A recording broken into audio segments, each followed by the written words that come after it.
Well, the match is a day behind us now and the dust has started to settle. So let's take a little bit of a less emotionally charged look at yesterday's game and see what went wrong and what was actually good about it.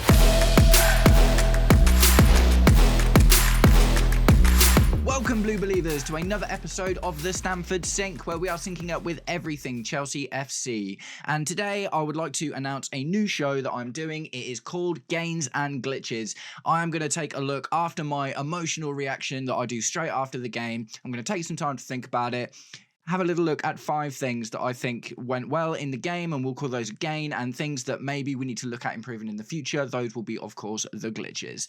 So, before we get into it, guys, if you are enjoying the content and would like to see more, please do me the distinct honour of liking and sharing the video, subscribe to the channel, or just roast me in the comments, whatever gets you through your day. So, let's get into the inaugural episode of my new show, Gains and Glitches, and take a little look at the nuance of yesterday's game against Crystal Palace. So, guys, I'm going to start off with a glitch, and this is a fairly nuanced one, and I'm going to say the first glitch is Cole Palmer. Now, that doesn't necessarily mean him as an individual and how he performs, right? Because we all know on his absolute best day, Cole Palmer is a beast and can win a game on his own. Absolutely no problem there.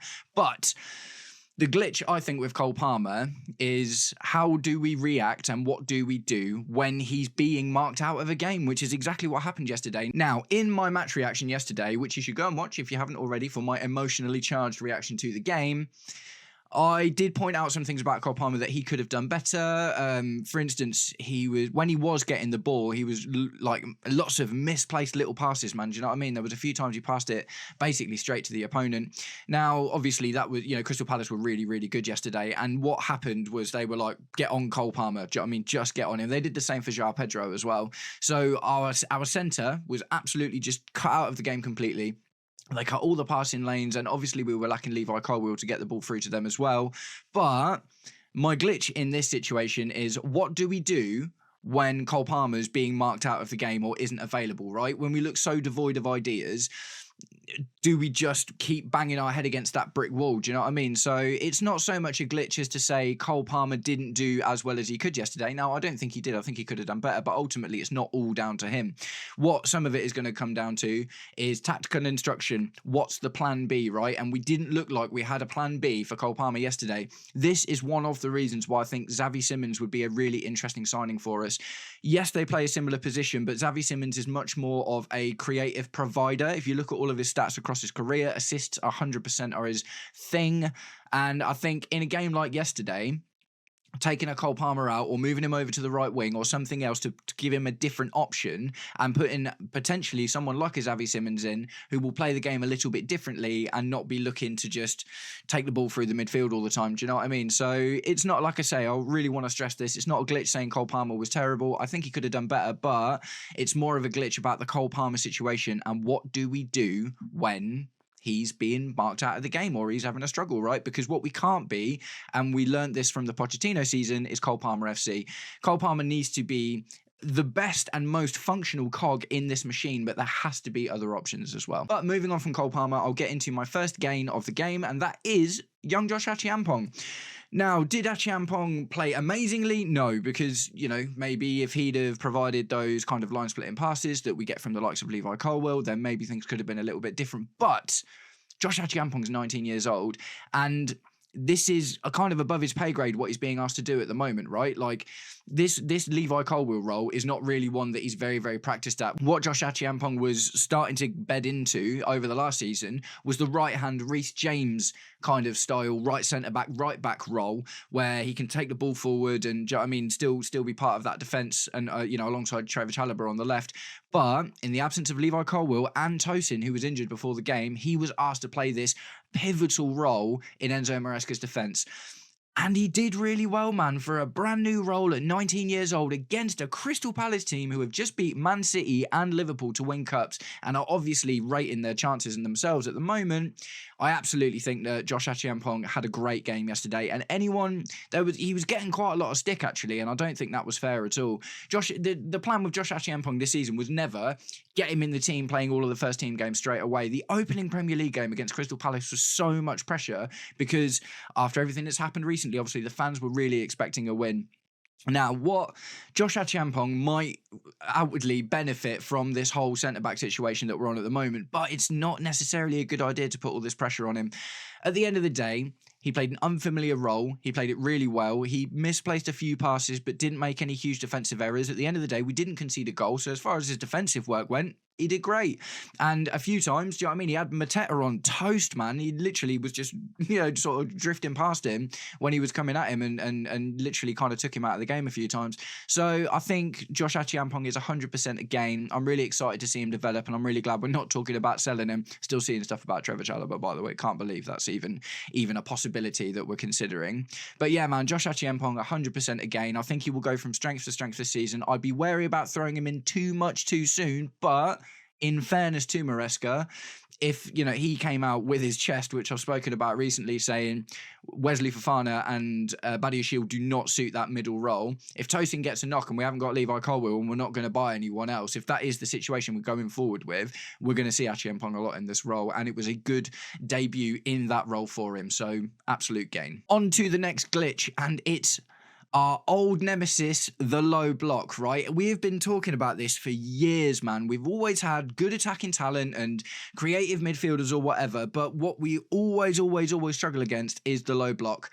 Most low blocks probably won't be quite as organised as Palace's were yesterday, and I had a really good chat last night. I was on the stream with the Blue Lounge featuring Worldwide Chelsea and Blue Clouds Media and Behind the Dugout, and we had a chat about this whole thing. We're going to come up against this quite a lot, right?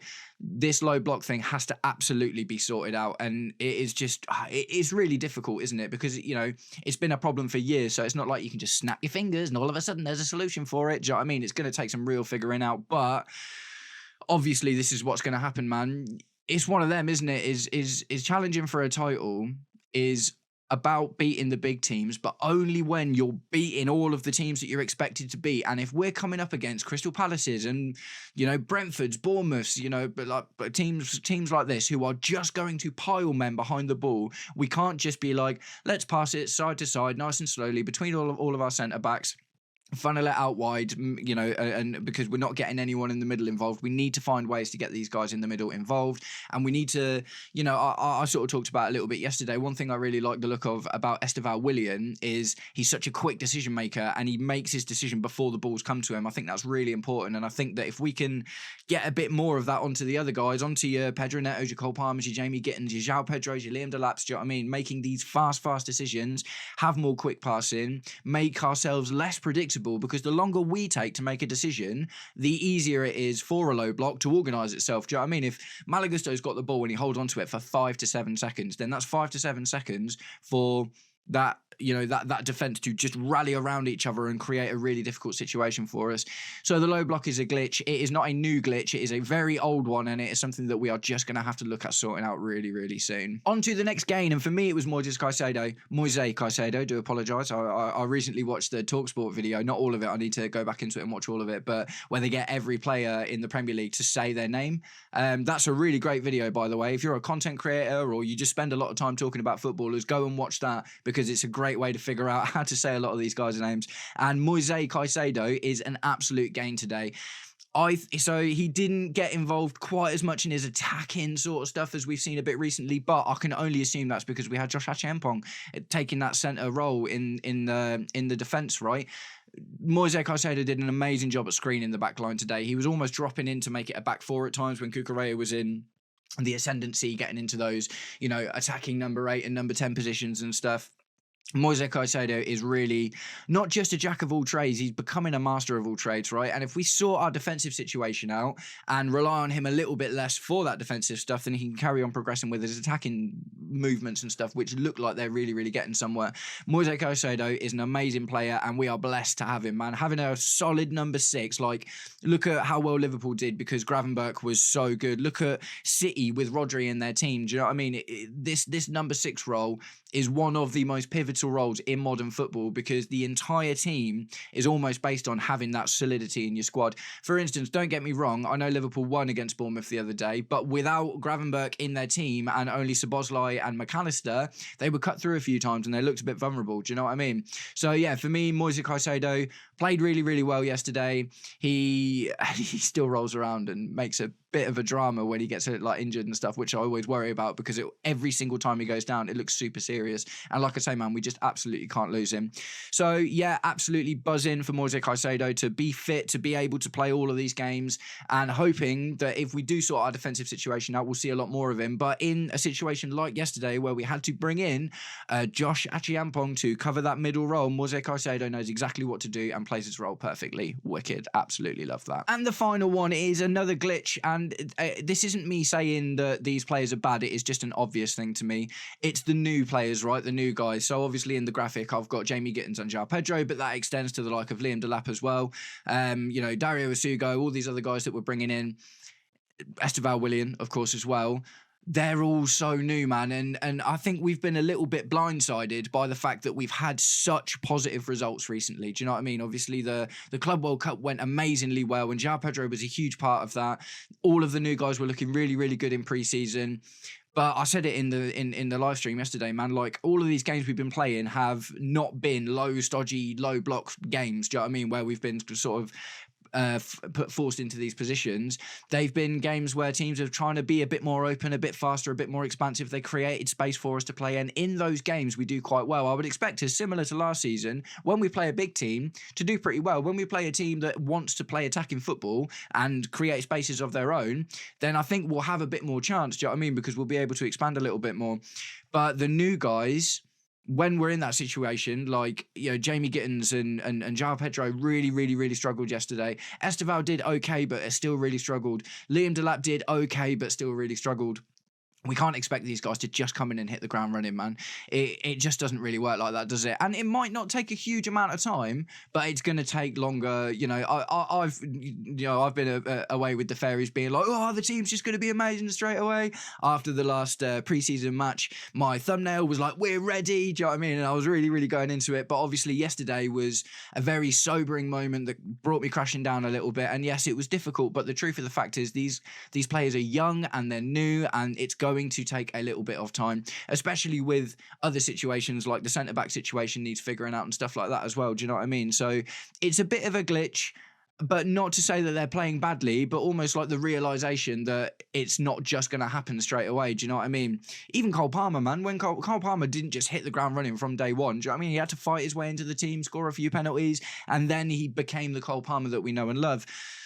These kind of things are probably going to have to happen with these guys as well, and we can't put too much pressure. Just because João Pedro had a bad game yesterday, that doesn't mean that he's going to be bad for the rest of the season. Maybe we need to temper our expectations a little bit because he scored 5 goals in 5 games, and maybe he's not just going to go out and bag goals for fun across the entire Premier League. But yeah, man, like I say, it's a glitch, but it's not so much a glitch on the players because they're young and they're new, and that is not their fault. Do you know what I mean? That's just how it is. It's more a glitch on my expectation. Maybe some of yours as well. Let me know what you think in the comments. I'd love to have a little chat with you about it. But that's it, guys. So just to sum up, Cole Palmer, glitch, but not Cole Palmer himself. The Cole Palmer situation. What do we do? What's the plan B? We can't be Cole Palmer FC, so what's the plan B when he's struggling in a game? Gain, Josh Acheampong. Such a young player being put in really high pressurized positions to play these roles that he's never really done before, and yet he's given it his best. He's not making loads of mistakes. He's not perfect yet, of course he isn't, but he's 19 years old, and if he gets game time this season, then he's definitely going to get there. Glitch, the low block, right? Again, what do we do about the low block, man? What do we do about the low block? Maybe that's something that will sort itself out when some of the new players are bedded in a bit more, but at the moment it just looks like a real struggle, doesn't it? Gain, Moises Caicedo, what a phenomenal player, and absolutely going to be key to any success we have this season again. And lastly, a glitch, our expectation about the new guys, man, and this is based on my expectation, right? So maybe you guys aren't like that. Maybe this was just me. 100%, I'm not putting this on all Chelsea fans. I'm definitely thinking about how I thought that João Pedro was just going to score because he just keeps on scoring. Do you know what I mean? And football is obviously a lot more nuanced than that. So that's it, guys. I'm going to wrap it up there. That is my first episode of Gains and Glitches, where I'm going to always try and do my emotional match reaction as soon as the games come out, and then the next day I'll try and get out my episode of Gains and Glitches to have a little look at the nuance of the situation, right? So let me know what you think in the comments, guys. Do you like the idea? Do you like the graphics? Do you like any of it? Or is it just too much match review because I've already done one the day before? And guys, I'm on the road to 1,000 subs, so if you are here and haven't subscribed yet, please click that button because I am absolutely loving this community I'm building at the moment, and I'm heading full sprint towards that YouTube partner program, and I cannot wait. Nice one, guys. I hope you have an absolutely wicked day, and I'll catch up with you all very, very soon. Take it easy. Peace.